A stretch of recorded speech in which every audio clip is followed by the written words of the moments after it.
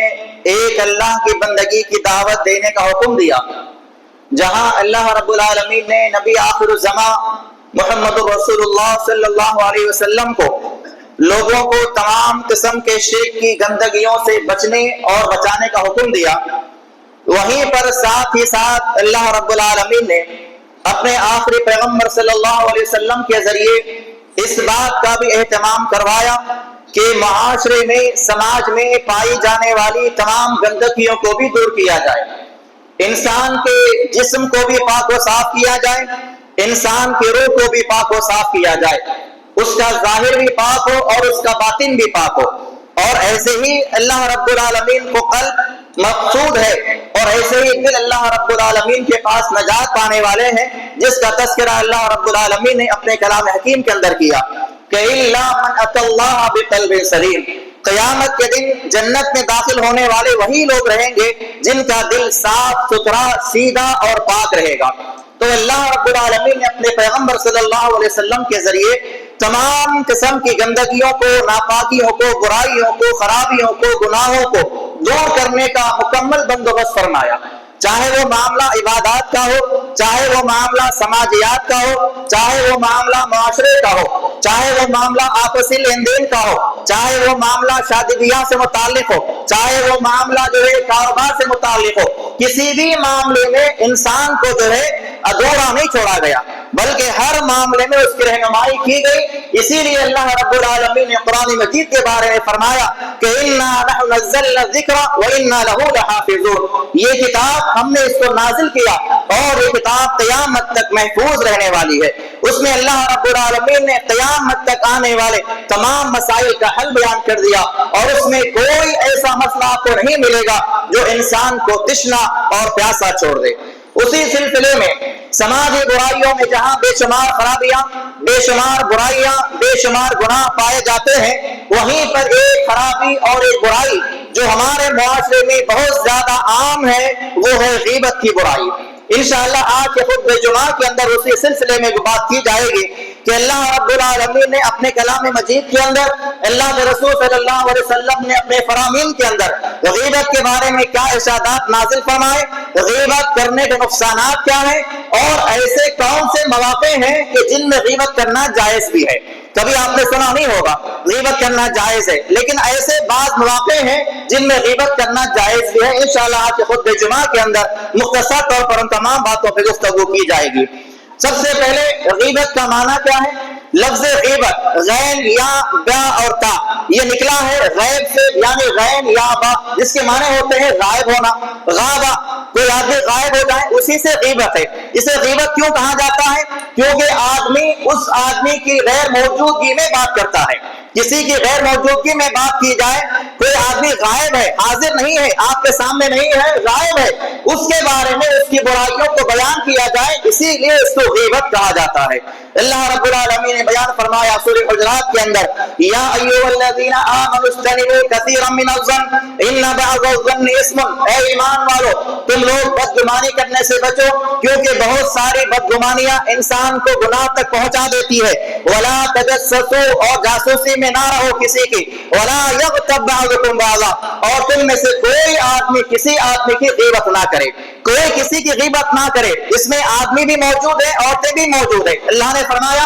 یا ایھا الذین آمنوا، اے لوگوں جو ایمان لائے ہو، اور ایمان لانے والوں کے اندر مرد بھی شامل ہیں، عورتیں بھی شامل ہیں۔ اللہ نے فرمایا ولا یغتب بعضکم بعضا، تم کسی کی غیبت نہ کرو۔ ایحب احدکم ان یاکل لحم اخیہ میتا، کیا تم اس بات کو پسند کرتے ہو کہ اپنے کسی مردار بھائی کا گوشت کھا لو؟ کسی آدمی کا انتقال ہو جائے، کسی عورت کا انتقال ہو جائے، کیا اس کا گوشت کھانا ہمیں پسند ہے؟ زندہ انسان کا گوشت کھانا بھی ہمیں پسند نہیں ہے۔ تو اللہ نے فرمایا کیا تم اس بات کو پسند کرتے ہو کہ اپنے مرے ہوئے بھائی کا گوشت کھاؤ؟ اللہ نے خود اس کا جواب بھی دیا، سوال بھی کیا، پھر جواب بھی دیا، فرمایا فَكَرِهْتُمُوهُ، البتہ تم ضرور اس کو ناپسند کرو گے۔ کسی بھی مردار آدمی کا گوشت گوشت کھانا، آدمی تو دور کی بات ہے، ہم کسی مردار جانور کو بھی کھانا پسند نہیں کرتے۔ اللہ نے فرمایا کہ فَكَرِهْتُمُوهُ، تم اس بات کو ناپسند کرو گے، وَاتَّقُوا اللَّهَ، اللہ سے ڈرتے رہو، إِنَّ اللَّهَ تَوَّابٌ رَحِيمٌ، اللہ تعالیٰ توبہ کو قبول کرنے والا اور رحم کرنے والا ہے۔ تو اللہ رب العالمین نے قرآن مجید کی آیات میں اس بات کا تذکرہ کیا کہ کوئی کسی کی غیبت نہ کرے، کسی کے پیٹھ پیچھے اس کی برائی کو اور اس کے عیب کو بیان نہ کیا جائے۔ غیبت کی تعریف کے سلسلے میں اللہ کے رسول صلی اللہ علیہ وسلم نے فرمایا اتدرون ما الغیبہ، اے ساتھیو کیا تم جانتے ہو غیبت کسے کہتے ہیں؟ صحابہ نے فرمایا اللہ ورسول عالم، اللہ اس کے رسول بہتر جانتے ہیں کہ غیبت کی تعریف کیا ہے، غیبت کہتے کسے ہیں؟ آپ نے فرمایا ذکر کا اخاک بما یکرہ، تم اپنے بھائی کی تعریف اس کی غیر موجودگی میں کرو اور ایسی بات اس کے بارے میں بیان کرو اگر اس بارے میں اس کو معلوم ہو جائے تو اس کو وہ چیز ناپسند ہو۔ اس کے بعد صحابہ نے سوال کیا قال ان کان فیہ ما تقول افرأیت ان کان فی ما اقول، اے اللہ کے رسول صلی اللہ علیہ وسلم اگر کسی آدمی کے اندر واقعی میں وہ عیب یا وہ برائی موجود ہے، اگر اس بات کو ہم بیان کرتے ہیں تو کیا یہ بھی غیبت ہے؟ آپ نے فرمایا ان کان فیہ ما تقول فقد اختبت، اگر اس کے اندر وہ برائی موجود ہے، اس کے اندر وہ خرابی موجود ہے، اس کے اندر وہ عیب موجود ہے، اس عیب کو تم بیان کرتے ہو، اسی کا نام غیبت ہے۔ اور اگر وَإِن لَّمْ يَكُنْ فِيهِ فَقَدْ بَهْتَهُ، اس کے اندر وہ چیز موجود نہیں ہے تو وہ تو اس پہ الزام ہو گیا، وہ اس پہ بہتان ہو گیا۔ کسی کی برائی، اس کے اندر پائے جانے والے عیب کو بیان کرنا دوسروں کے سامنے، جبکہ وہ چیز اس کے اندر موجود نہیں ہے اس کو بیان کیا جا رہا ہے، یہ تو الزام ہو گیا، یہ تو بہتان ہو گیا۔ لیکن اگر کسی میں کوئی خرابی ہے، کسی میں کوئی برائی ہے اور کوئی انسان دودھ کا دھلا ہوا نہیں ہے، ہر انسان کے اندر خرابیاں، برائیاں، عیب پائے جاتے ہیں، ہر کسی میں کوئی نہ کوئی عیب پایا جاتا ہے، اسی عیب کو دوسروں کے سامنے بیان کرنا اس کی غیر موجودگی میں، اسی کا نام غیبت ہے۔ اس کے علاوہ حضرت جابر عبداللہ رضی اللہ عنہ بیان فرماتے ہیں کننا مع النبی صلی اللہ علیہ وسلم، ہم ایک مرتبہ رسول اکرم صلی اللہ علیہ وسلم کے ساتھ بیٹھے ہوئے تھے، فارتفعت ریح جیفۃ ممتنعہ، ہم نے اچانک جو ہے ایسی بدبو ہم نے محسوس کی، بہت زیادہ بدبو ہمیں محسوس ہوئی، اچانک اللہ کے نبی کے ساتھ بیٹھے ہوئے ہیں، باتیں چل رہی ہیں، اچانک بہت ہی زیادہ خراب بدبو ہمیں محسوس ہوئی، ایسا معلوم ہوا کہ کوئی مردار کی بدبو ہے۔ آپ علیہ السلام نے سوال کیا اتدرون ما هذه الريح، کیا تم جانتے ہو یہ بدبو کہاں سے آ رہی ہے؟ پھر اللہ کے رسول صلی اللہ علیہ وسلم نے جواب میں فرمایا هذه ريح الذين يغتابون المؤمنون، یہ ان لوگوں کی جو ہے بدبو ہے جو ایمان والوں کی غیبتیں کرتے ہیں، ایمان والوں کے تعلق سے، مسلمان بھائیوں کے تعلق سے، مسلمان بہنوں کے تعلق سے ایک دوسرے کی غیبت کرنے کی جو ہے اس کا اللہ کے رسول نے بیان فرمایا کہ اس کی جو بدبو ہے وہ ایک مردار سے بھی زیادہ خطرناک بدبو ہے جو تم نے اس کو محسوس فرمائی ہے۔ اس کے بعد اللہ کے رسول صلی اللہ علیہ وسلم نے بیان فرمایا یا معشر من آمن بلسانہ ولم يدخل الایمان قلبہ، اے اللہ کے بندو تم نے ایمان تو قبول کیا ہے، زبان سے تم نے ایمان کا دعویٰ تو کر لیا، زبان سے کلمہ تو پڑھ لیا ہے، لیکن تمہارے دلوں میں ایمان داخل نہیں ہوا ہے، ولم يدخل الایمان قلبہ، تمہارے دلوں میں ایمان داخل نہیں ہوا ہے، لا تغتابوا المسلمین ولا تتبعوا عوراتهم، اسی لیے کہ اگر تمہارے دلوں میں ایمان داخل ہوا ہے تو کسی مسلمان بھائی کے تعلق سے، کسی مسلمان بہن کے تعلق سے تم غیبتیں نہ کرو، ولا تتبعوا عوراتهم، اور ان کے عیبوں کے پیچھے نہ پڑ جاؤ کہ اس کے اندر فلاں عیب ہے، اس کے اندر یہ خرابی ہے، اس کے اندر یہ گناہ ہے، کسی مسلمان بہن یا بھائی کے عیبوں کے پیچھے نہ پڑو۔ اور آپ نے آگے وارننگ دیا، فرمایا فَإِنَّهُ مَنِ اتَّبَعَ عَوْرَاتِهِمْ يَتَّبِعُ اللَّهُ عَوْرَاتَهُ، اگر کوئی کسی مسلمان بہن یا بھائی کے عیبوں کے پیچھے پڑ جاتا ہے تو اللہ تعالیٰ اس کے عیب کے پیچھے پڑ جاتا ہے۔ وَمَن يَتَّبِعِ اللَّهَ، اور اللہ رب العالمین جس کے عیب کے پیچھے پڑ جائے، يَفْزَحْهُ فِي بَيْتِهِ، اس آدمی کو اللہ تعالیٰ اس کے گھر میں ذلیل کر دے گا۔ ایسا نہیں کہ آدمی کو ذلیل ہونے کے لیے گھر سے باہر نکلنا پڑے، آدمی کو اللہ تعالیٰ اسی کے اپنے گھر والوں کے سامنے، اس کے اہل و عیال کے سامنے، اس کے خاندان قبیلے کنبے والوں کے سامنے ذلیل کر سکتا ہے، رسوا کر سکتا ہے اس آدمی کو جو کسی مسلمان بہن یا بھائی کے عیبوں کو تلاش کرتا پھرے۔ بعض لوگوں کی عادت ہوتی ہے ہر کسی کے عیب کو تلاش کرنا، اچھائیاں نظر نہیں آتے کسی کو بھی، ہر کسی میں کیا برائی ہے، ہر کسی میں کیا عیب ہے، اس کے اندر کیا خرابی ہے، اس کا بچہ کہاں جاتا ہے، اس کی بچی کیا کر رہی ہے، بس یہی بات لوگوں کی فطرت ہوتی ہے۔ اللہ کے رسول صلی اللہ علیہ وسلم کی وحی سن لیجئے، اللہ کے رسول نے فرمایا جو کسی مسلمان کے عیبوں کے پیچھے پڑا رہتا ہے اللہ تعالیٰ اس کے عیب کے پیچھے پڑ جاتا ہے، اور اللہ جس کے عیب کے پیچھے پڑ جائے اللہ تعالیٰ اس کو اس کے گھر میں ذلیل کر سکتا ہے۔ باہر جانے کی ضرورت نہیں ہے، اللہ کے پاس یہ طاقت ہے، اللہ کے پاس یہ قدرت ہے کہ اللہ اس کو اسی کے گھر میں ذلیل کر دے، رسوا کر دے۔ اور اس کے علاوہ بڑی مشہور حدیث ہے اللہ کے رسول صلی اللہ علیہ وسلم کے تعلق سے آپ نے فرمایا، اللہ رضی اللہ فرماتے ہیں مر النبی صلی اللہ علیہ وسلم بقبرین، اللہ کے رسول صلی اللہ علیہ وسلم کا گزر جو ہے دو قبروں کے پاس سے ہوا۔ آپ جا رہے تھے قبرستان سے گزر ہوا، آپ نے دیکھا وہاں پر دو قبریں ہیں، آپ نے فرمایا صحابہ سے انہما لیعذبان وما یعذبان من کبیر، یہ دو قبر والے جو ہیں اس کے اندر موجود ہیں، انہیں عذاب دیا جا رہا ہے، اور ان کو عذاب کسی بڑے گناہ کی وجہ سے نہیں دیا جا رہا ہے۔ یہاں پر بڑے گناہ سے مراد یہ نہیں ہے کہ غیبت کرنا چھوٹا گناہ ہے، بلکہ آپ نے اس طرح ارشاد فرمایا کہ یہ ایسے گناہ تھے جس کی وجہ سے ان کو عذاب دیا جا رہا ہے کہ جس کا چھوڑنا ان کے لیے آسان تھا، اس گناہ سے بچنا ان کے لیے آسان تھا، لیکن پھر بھی انہوں نے اس گناہ سے نہیں احتیاط کیا اور اس گناہ سے نہیں بچے۔ فرمایا اما احدہما فیعذب فی البول، اس میں سے ایک قبر کے اندر جو عذاب دیا جا رہا ہے اس لیے دیا جا رہا ہے کہ اپنے پیشاب کے قطروں سے وہ بچا نہیں کرتا تھا، جب بھی پیشاب کرتا اس کے پیشاب کے قطرے اس کے جسم پہ لگ جاتے، اس کے لباس پہ لگ جاتے، اس سے احتیاط نہیں کرتا تھا، اس لیے اس کو قبر میں عذاب دیا جا رہا ہے۔ وَأَمَّا الْآخَرُ، اور جو دوسرا ہے فَيُعَذِّبُ فِي الْغِيبَةِ، اس کو جو عذاب دیا جا رہا ہے اس کے غیبت کرنے کی وجہ سے دیا جا رہا ہے۔ دنیا میں لوگوں غیبتیں کیا کرتا تھا،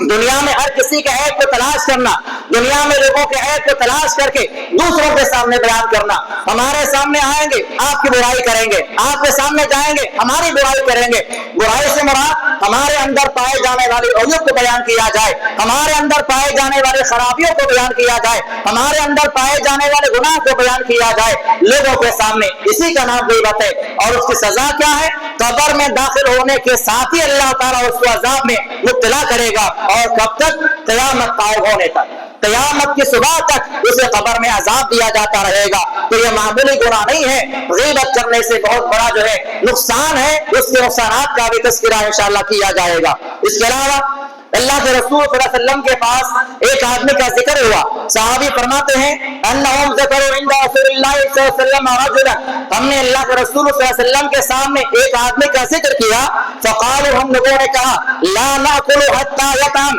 ولا نرحل حتی یرحل، یا رسول اللہ یہ جو فلاں آدمی ہے یہ آدمی جب تک کھانا نہیں کھاتا، ہم میں سے کوئی کھانا نہیں کھاتا، جب تک یہ آدمی سوارے پر سوار نہیں ہوتا ہم میں سے کوئی سوار نہیں ہوتا، یعنی یہ آدمی اتنا زیادہ سست ہے، اتنا زیادہ کاہل ہے کہ وہ بہت زیادہ آہستہ کام کرنے والا ہے، اس کی وجہ سے ہمیں انتظار کرنا پڑتا ہے، ہمیں تکلیف ہوتی ہے، ہم اس کے لیے کھانا دسترخوان بچھا دیتے ہیں، اب وہ آنے میں تاخیر کرتا ہے، سستی کے ذریعے کاہلی سے آرام سے آتا ہے، اس کی وجہ سے ہمیں تکلیف پہنچتی ہے۔ اللہ کے رسول صلی اللہ علیہ وسلم نے فرمایا ایک تم ہو کہ تم لوگ اپنے بھائی غیبت کر رہے ہو۔ لوگوں نے کہا یا رسول اللہ انما حدثنا بما فیہ قال، ہم تو وہی بات بیان کر رہے ہیں جو اس کے اندر موجود ہے، ہم اس کے بارے میں غلط بات بیان نہیں کر رہے ہیں، ہم کوئی جھوٹی بات بیان نہیں کر رہے ہیں، ہم اس کے بارے میں الزام نہیں لگا رہے ہیں، واقعی میں ایسا ہی آدمی ہے وہ، اس کے اندر یہ چیز پائی جاتی ہے، تو کیا یہ بھی غیبت ہو گئی؟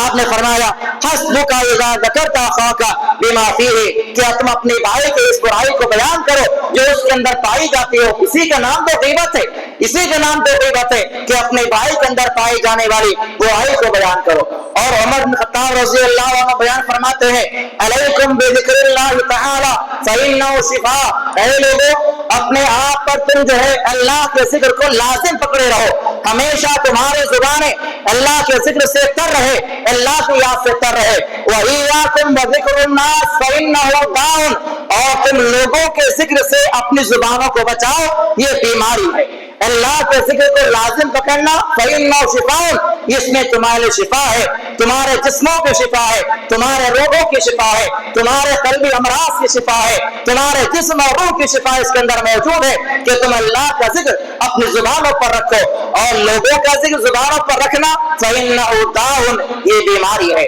یعنی اللہ رب العالمین کو یاد کرنا ہمارے لیے فائدہ مند ہے، اور لوگوں کا ذکر اپنی زبانوں پر رکھنا اس سے مراد غیبت ہے کہ اس نے کیا کیا، اس نے کیا کمایا، اس نے کیا کیا، اس کا عمل ایسا، اس کا ایسا عمل، یہ ساری باتیں لوگوں کے تذکرے کرنا یہ بیماری ہے، اور ایسی بیماری انسان کے دل میں آ جاتی ہے تو اس کے بڑے نقصانات ہوتے ہیں، انسان کے دل سے جو ہے اللہ تعالیٰ اس کا اپنا خوف نکال دیتا ہے، اور اس کے علاوہ بے شمار اس کے نقصانات ہیں۔ اس کے علاوہ اللہ کے رسول صلی اللہ علیہ وسلم نے بیان فرمایا من کانت لہ مظلمۃ لأخیہ من عرضہ او شیء، اگر کسی شخص نے کسی پر ظلم کیا ہے، کسی کی ذات کے ساتھ کھلواڑ کیا ہے، کسی کی ذات پر جو ہے الزام تراشیاں کی ہے، کسی کے ذات کے بارے میں غیبتیں کی ہے، تو دنیا کے اندر اس دن کے آنے سے پہلے اس سے معافی مانگ لے، کیونکہ اس دن کے آنے کے بعد جو ہے نہ وہاں پر دینار کام آئے گا، نہ وہاں پر درہم کام آئے گا، لا یکون دینار ولا درہم،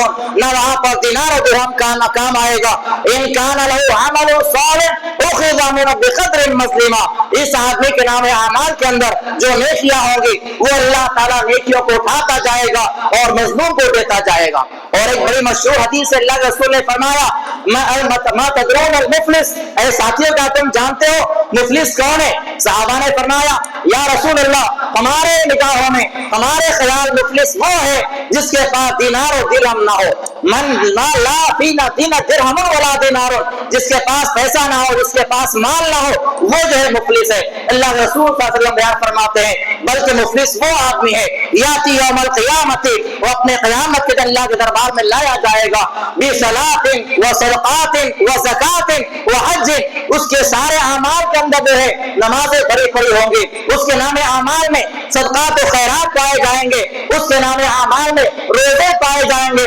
ساری اچھائیاں اس کے نام اعمال کے اندر پائی جائیں گی، لیکن ساتھ میں کیا لائے گا؟ قشتم ھذا وقد قذف ھذا واکل مال ھذا وسفك دم ھذا، کسی کو مارا ہوگا، کسی کو قتل کیا ہوگا، کسی پہ الزام لگایا ہوگا، کسی پہ غیبت کیا ہوگا، کسی پہ ظلم کیا ہوگا، یہ سارے دعوے دار اللہ کے دربار میں آئیں گے اور کہیں گے کہ یا اللہ اس آدمی نے ہم پہ ظلم کیا تھا، اللہ حکم دے گا فرشتوں کو کہ اس کے نیکیوں کو اٹھاتے جاؤ، ان لوگوں کو دیتے جاؤ، یہاں تک کہ سارے کے سارے نیکیاں ختم ہو جائیں گی۔ نمازیں لے کر آیا تھا، سارے اب اس کے اعمال نامے کے اندر اچھائیاں موجود تھی، اب وہ سارے نیکیاں لوگوں میں تقسیم کر دی جائیں گی، اب اس کے نام اعمال میں ایک بھی نیکی باقی نہیں رہے گی، لیکن دعوے دار باقی رہیں گے۔ ابھی بھی لوگ آ رہے ہوں گے یا اللہ ایسا ایسا معاملہ ہے، ہمارے ساتھ یہ کیا، ہمارے ساتھ یہ کیا، نیکیاں ختم ہو گئی، دعوے دار باقی ہے، اب کیا ہوگا؟ اللہ حکم دے گا فرشتوں کو کہ ان تمام دعوے داروں کے گناہوں کو اٹھاتے جاؤ،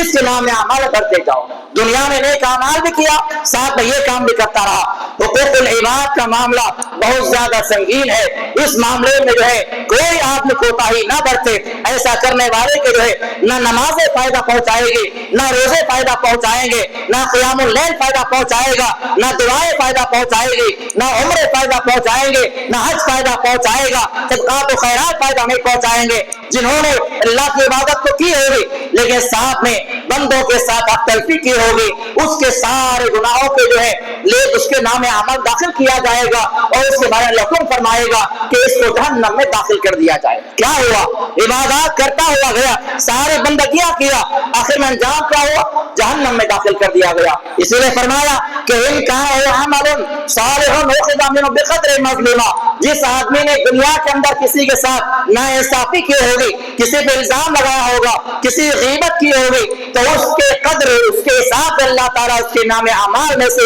نیکیوں کو لیتا جائے گا اور ان لوگوں کو دیتا جائے گا۔ وَإِن لَّمْ تَكُن لَّهُ حَسَنَاتٌ أُخِذَ مِن سَيِّئَاتِهِ، اور جب نیکیاں ختم ہو جائیں گے تو ان لوگوں کے گناہوں کو اللہ تعالیٰ لیتا جائے گا، فَحُمِّلَ عَلَيْهِ، اور اس آدمی کے نام اعمال میں داخل کیا جائے گا۔ اس کے علاوہ غیبت کے نقصانات کیا ہیں؟ سب سے پہلا نقصان، غیبت کرنے والا صاحب الغیبہ یعذب فی النار، جو غیبت کرنے والا شخص ہوگا بدبودار اور گندا